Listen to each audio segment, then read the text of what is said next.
Shall we tell them what happened? Shall we tell everybody what happened to our little girl? Do you want to tell them? I was cleaning the fridge. We arrived at the caravan park and I noticed that I left my fridge door open, so then the freezer gets all frosty and horrible inside. So I opened the fridge and cleaned out the freezer and cleaned all the ice out, defrosted it, blah blah blah blah blah, and then put everything back in the freezer, and unbeknown to me, Emmie was in the fridge. So fridge freezer, so you open the fridge door and the freezer door is inside the fridge, so just so you get the whole picture. So when I closed the fridge, then I sat down, I had a cup of tea I think, and then I made dinner, and then I had another cup of tea, and I had noticed that she was missing, but it's not unusual. She's not missing, she just goes wherever she is and she gets sleepy or what, I don't know what it is, but she doesn't call out for help, she doesn't signal for anything, and you can call her and she won't answer you back, and that just sends me into a huge panic, and I think, oh my gosh, where is she? Has she out the door? Is she? And now I sort of like don't pay too much attention to it, because she's usually just sitting on her swing in a cupboard, or she's somewhere that she's not normally eating sugar, who knows what, right? So I wasn't too alarmed, and then when I had my cup of tea, I opened the fridge door and she came flying out. She was so cold. Fortunately, I think what sort of saved her is that when I was cleaning the fridge was open for probably an hour, and it obviously really warmed up, so I think it sits at -3. So I think she probably got down to maybe 2 or 1 degrees or something like that in there. I'd say she was in there for a good hour. But yeah, so she flew over to me and she tucked herself into my collar, and that's where she stayed for the next couple of hours or so. She slept with me that night as well, to warm up, but yeah, it just happened so quickly, and I was calling her, and she was not answering, so I thought, oh, okay, well, she's just in her cupboard somewhere hiding like she usually is, and yeah, turns out she was sitting on the mayonnaise. Poor little thing. Anyway, welcome to another Chronicle and to another Bratty Bird episode. Let's get cracking into the video. Okay, now we are on the west coast of Tasmania, and one of the first ports of call was Hogarth Falls in Strahan. What can I say about here? Wow. I was here for maybe 10-15 minutes, and I saw 3 people come a cropper on these falls and literally just whack themselves. It was horrible. It was so slippery. As you can see, like, it was so lush and green, and the rain was heavy, etc. So it was a slippery place to be, but a very pretty fall. So a bit muddy in the tracks and what have you, very easy to walk, you can take your dogs, etc. So it was very pretty, but wow, she was a slippery one.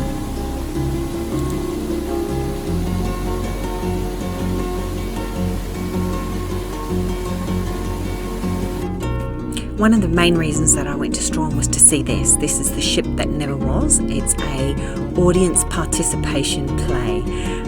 I don't really want to say too much. It was so good, so good. You have an absolute ball and laugh and carry on. It's Australia's longest running play, and I think it was 1985 when it started. I think it was in Hobart first and then changed to Strahan, and it's these 2 young women that are just... oh man, it was so good. Please go and see it. Please support this. This is brilliant.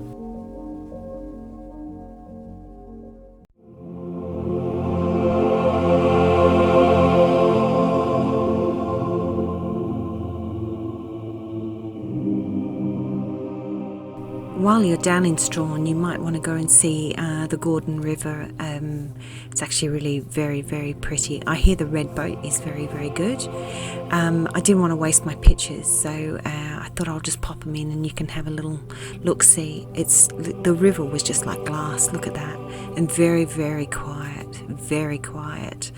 So yeah, you might want to check that out while you're in Strahan.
Wall in the Wilderness is in Strahan, and a place that sadly I think a lot of people miss because it's not advertised and you can't take photos of it, you can't do anything.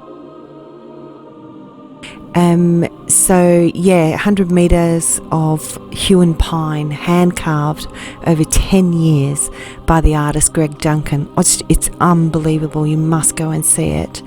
Yeah, just make the time, people, make the time.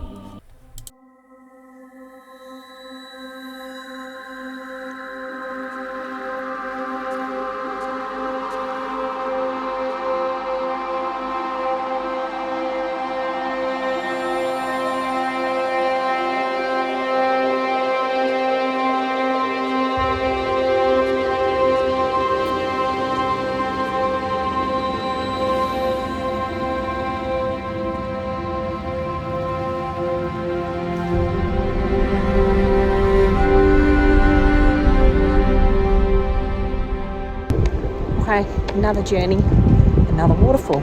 Surprise, surprise. This is Nelson Falls. It's a 20-minute easy grade walk.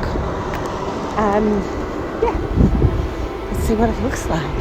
It's a pretty area. I'll switch you around and show you. There's Emmie over there. Hello, Emmie. And as you can see, I'm just in the middle of the forest. And I guess we get going. Let's go. Look how green it is.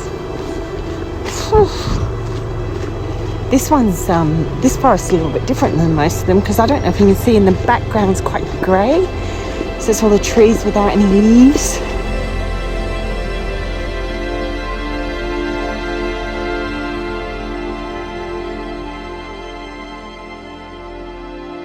There you go, there's your waterfall.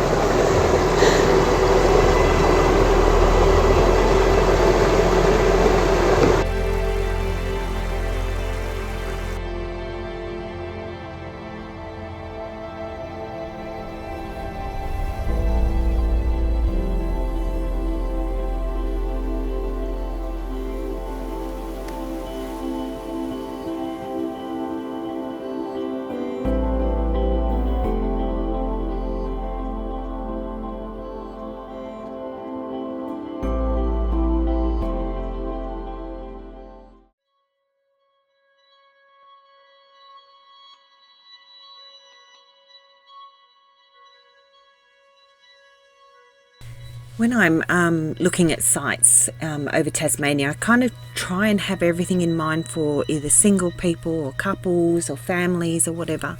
And this is one that I was thinking, gosh, okay, if you had a family, you would definitely take it here. And your dog, you can take your dog here as well, as long as it's kept on the lead and you pick up after it, so that's no problems. It's got a picnic area, all the rest of it. There's a little cafe there as well.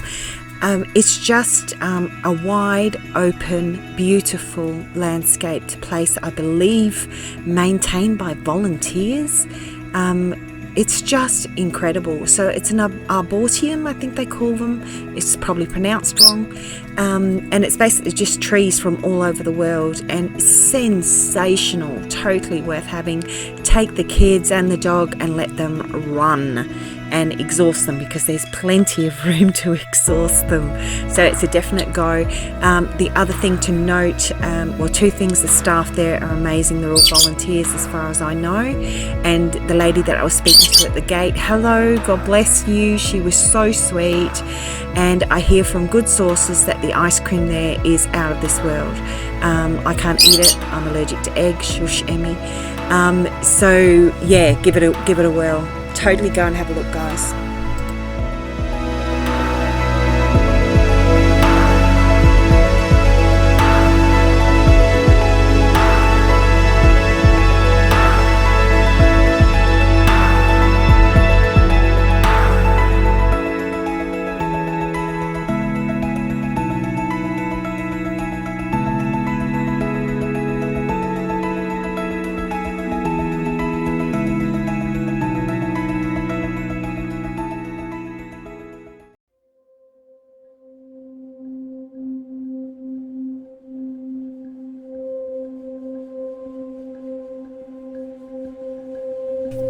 Here's another place that I probably wouldn't have visited for this if it wasn't for this vlog.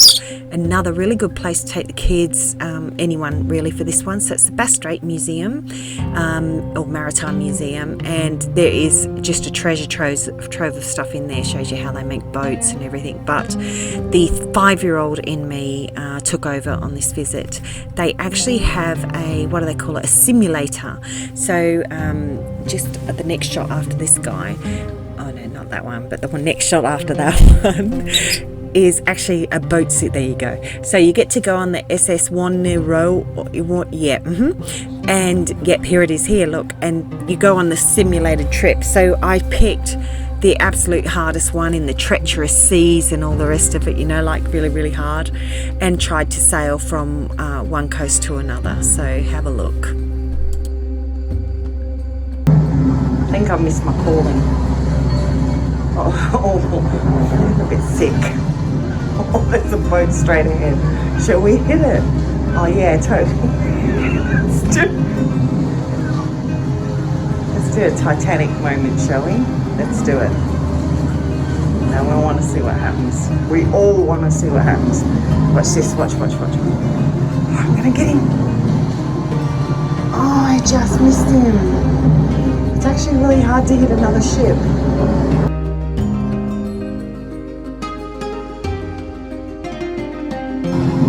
Oh, here he is. Quick, get in front. Go. Oh, come on, smash. Oh, maybe. Oh, yeah. Oh.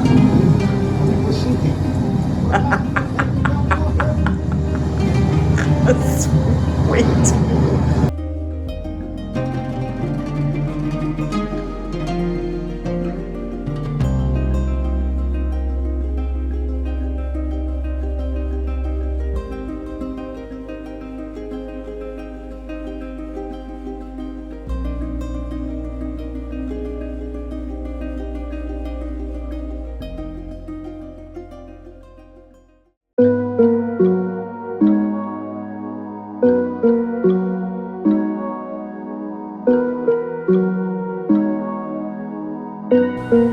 Tiny little bit up the road and on the coast from the Bass Strait Museum is the Mercy Bluff Lighthouse.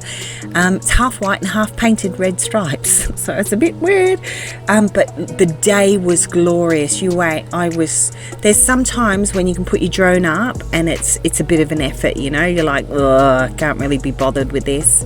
This was not one of those days. The colour of the sea, the colour of the grass, just everything. Oh man, what a beautiful piece of coastline it was. Anyway, enjoy.